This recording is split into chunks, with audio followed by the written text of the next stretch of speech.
Assalamualaikum warahmatullahi wabarakatuh. Pada kesempatan kali ini saya akan memaparkan tentang jurnal refleksi mingguan saya pada modul 1.4 Budaya Positif. Kenalkan, saya Muhammad Said, CGP Angkatan 10 SMKN Tambak Boyo. Model refleksi yang saya gunakan yaitu 4F, di mana yaitu terdiri dari fact, feeling, finding, dan future. Pada peristiwa yang pertama yaitu melanjutkan pada modul 1.3 pada bagian akhir, saya belajar tentang demonstrasi kontekstual modul 1.3 pada tanggal 6 Mei 2024, yaitu membuat rumusan visi dan menjabarkan prakarsa perubahan pada alur belajar. Selanjutnya,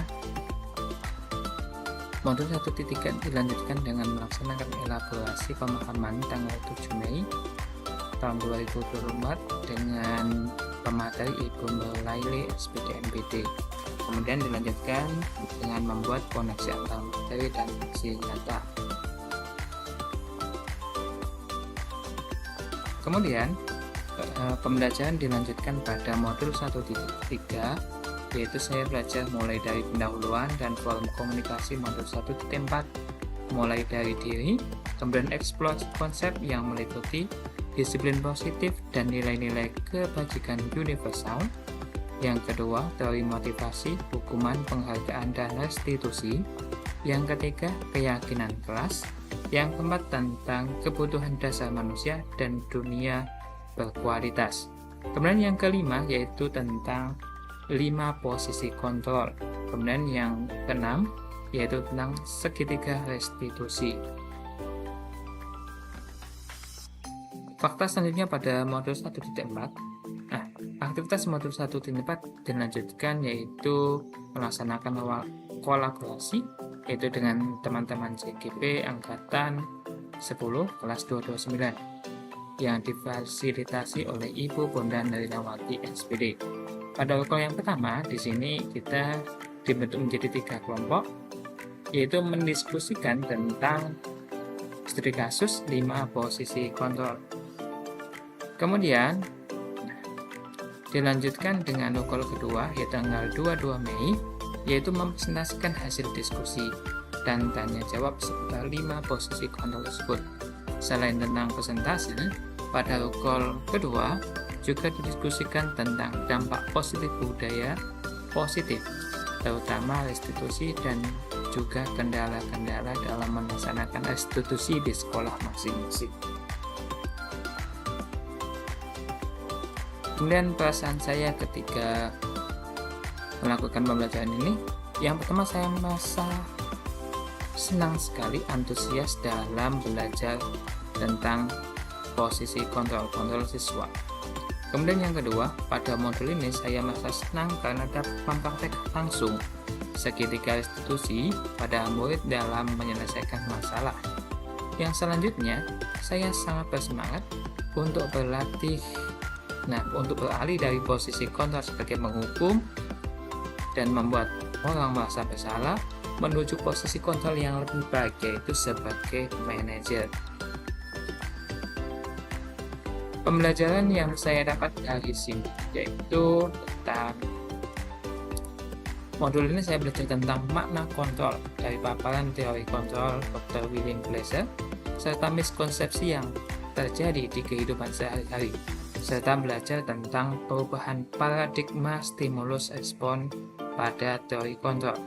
Kemudian belajar tentang budaya positif serta teori kontrol tentang 5 motivasi perilaku, 3 motivasi perilaku manusia. Kemudian selanjutnya saya belajar tentang nilai-nilai kebajikan universal, salah satunya yaitu profil pelajar Pancasila.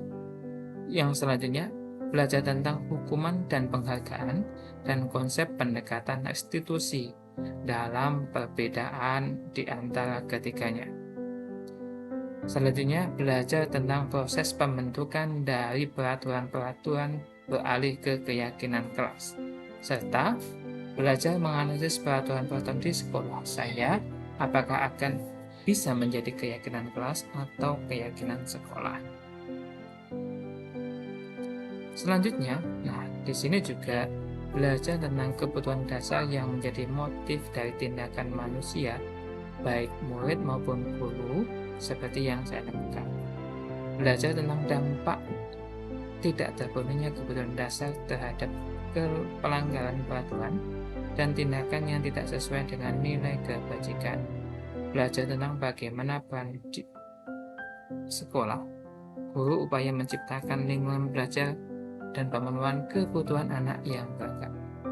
Selanjutnya, nah ini juga belajar tentang perbedaan, kekurangan, dan kelebihan 5 posisi kontrol, yaitu sebagai penghukum, membuat orang merasa bersalah, teman, pemantau, dan kemudian belajar tentang restitusi sebagai salah satu cara menanamkan disiplin positif pada murid sebagai bagian dari upaya budaya positif di sekolah. Belajar tentang langkah-langkah dalam segitiga restitusi, yaitu menstabilkan identitas, memfasilitasi tindakan yang salah, dan menanyakan keyakinan kelas. Hal baru apa saja yang saya pelajari?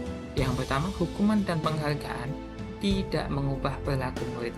Jika mengubah, itu hanya bersifat sementara, karena ada unsur ketergantungan di dalamnya. Jadi nanti kalau dihilangkan hukuman atau penghargaan itu, maka akan kembali lagi ke semula. Kemudian yang kedua, setiap murid melakukan tindakan dengan motivasi memenuhi kebutuhan dasarnya. Oleh karena itu, motivasi eksternal hanya bersifat sementara, dan guru harus mampu menumbuhkan motivasi internal. Salah satunya yaitu dengan melalui restitusi.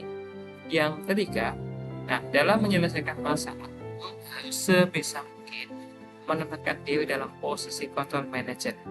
Guru bisa menggunakan lebih dari satu posisi kontrol sesuai dengan situasi dan kondisinya. Nah, penerapan ke depan, ini yang ingin saya terapkan adalah saya akan berusaha lebih sabar ketika menangani permasalahan anak dan menempatkan diri pada posisi kontrol manager. Yang kemudian yang kedua, saya akan mensosialisasikan budaya positif kepada teman sejawat maupun murid sehingga tercipta keyakinan kelas maupun keyakinan sekolah. Yang ketiga, saya akan mencoba menerapkan segitiga restitusi dalam menyelesaikan permasalahan murid sehingga akan muncul kesadaran dan motivasi intrinsik yang kuat. Sekian refleksi, jurnal refleksi 2 mingguan saya. Assalamualaikum warahmatullahi wabarakatuh.